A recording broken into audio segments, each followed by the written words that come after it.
When choosing a location to observe occupations, our group collectively decided on going to Starbucks. I chose to observe a woman who came with her baby and therefore analyzed the occupation of being a mother. The mother's physical strength and coordination contributed to her occupational success as she was able to carry her baby and push the stroller.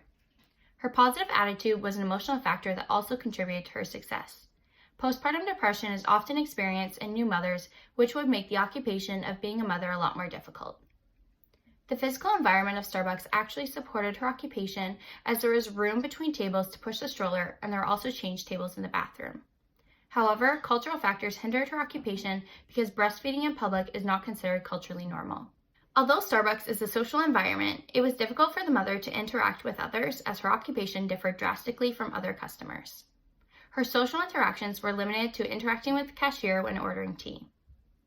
Being a mother is an occupation that holds a lot of meaning. These early interactions are critical for development as they can impact one's likelihood of developing physical or psychological illnesses. There are many factors that would influence the inclusion or exclusion of the woman from performing or engaging in her occupation. First off, people get very annoyed when a baby cries in public, and these negative social interactions could cause her to leave. The physical environment of Starbucks actually promoted her inclusion, as the lack of stairs allowed her to push the stroller into the building. Also, having change tables in the bathroom ensured that the mother had a place to change her baby's diaper if needed. This assignment has broadened my horizon to consider the deeper meaning behind one's participation in an occupation. It amazes me how so many different occupations can occur in just one physical location. Through the process of observing individuals in different locations, we as a class have taken on the role of occupational scientists whose main goal was to study humans as occupational beings. Our group decided to observe various occupations from within the Starbucks coffee shop on Spring Garden Road. This store is located on one of the busiest streets in Halifax, which allowed us to observe various occupations at the same time. I noticed a police officer walking the street and decided that I was going to observe him. He was a Halifax Regional Police Officer with a very professional, well-groomed appearance. He was walking the streets of Spring Garden, interacting with people of all backgrounds, greeting everybody with the same warm smile and handshake. The weather was very sunny and warm on the day of our observations, which allowed the officer to patrol the street on foot rather than in his car. It also meant that there was an abundance of pedestrians walking the street, which allowed him to interact with more people if he wanted. One specific interaction I observed was with a woman in a wheelchair who was asking people for spare change as they walked by. The cop stopped to chat with her for a while and seemed to brighten her day. They chatted for about 10 minutes, and then the police officer went to Tim Hortons and bought the lady a coffee. When he handed it to her, she was overjoyed and gave him a hug. The lady appeared to be struggling, and this police officer brightened her day with a very simple but impactful gesture. Emotional factors promoted success within this occupation because the officer was able to empathize with the lady as well as the rest of the public. This is an occupation that relies on building trusting relationships with many different people in order to excel in the field. Also, the physical environment promoted occupational success because the police officer was able to interact directly with pedestrians, which ensured they were safe. This observational analysis was a very eye-opening and memorable experience for me. It allowed me to think critically about things I haven't previously thought about. Looking at everyday tasks and experiences through an occupational lens allows us to relate and empathize with things we typically wouldn't, and provides us with knowledge to better understand the world around us. Observe the people who were making the drinks, the baristas. There was two young men, and I think that their personalities and motivation really helped them succeed in the optimal performance. So basically their personalities were they were very happy, enthusiastic, and they were just always trying to make sure their customer was their number one priority, get what they wanted, didn't have to wait long times, didn't have to be stressed out about knocking out to work on time. So I thought that was really important. Another thing was their motivation. They had one main goal, and that was basically to make sure their customers left happy, got the right drink, got their order was fast, and they were always making sure their customers were number one priority. And I think their motivation really showed they had one main goal, which could also lead to the store having SMART goals. So basically they're specific, measurable, obtainable, reasonable, all these different things. And I think that really helps lead to the optimal performance. So some cognitive factors is they had very specific ways of doing things. So they weren't multitasking, they weren't running around with their heads cut off. they like made one person's drink, checked in with the customer, made sure it's exactly what they wanted, made sure that they were getting like everything like the exact way they wanted, so they didn't like have to like rush around and like try and remake a drink and such. So basically I think that this was like very helpful. Some things that I think would inhibit like this is like people with mobility issues, because there isn't like a lot of space in there, so like it may be harder for them to get around.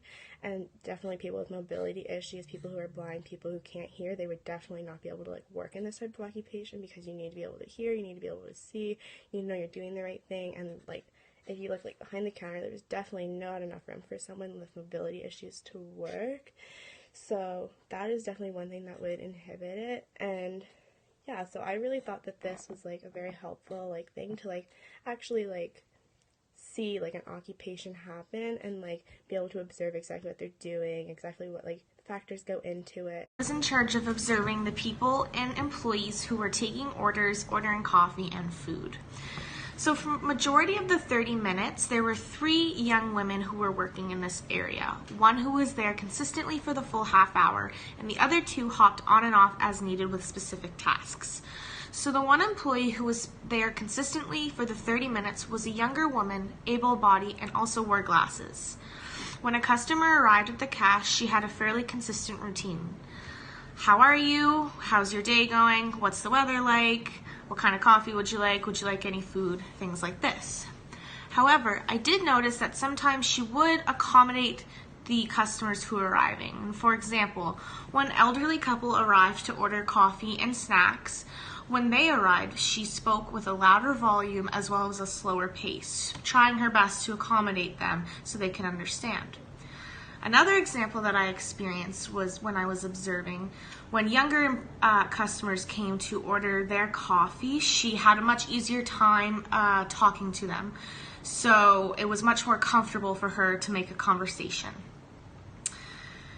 So the second female employee that I observed during this time would hop on to the second cash machine when the lines got busy, because we were there during kind of the lunch period. She had a very similar routine of welcoming a customer, asking for their order, asking them to process the payment, etc. However, I did notice she did not accommodate the customers in the similar way that the other employee did. Something I did notice about these occupations is that they are working in a very high-stress, quick environment. So they had a major sense of urgency and had to get through the line as quick as they could to help get through all the customers in a quick amount of time. In saying this, I think it takes a certain type of person to be able to work in this environment, and it might not be suitable for everyone. Starbucks is a versatile place which can provide the opportunity for a variety of occupations which may involve leisure, productivity, or self-care. The occupation I focused on was 2 elderly men who were sitting outside enjoying their coffee. A personal factor I observed which promoted engagement in this occupation was the psychological functioning of the men. Their psychological well-being seemed to be positive as they were sociable with one another and appeared to be in good moods.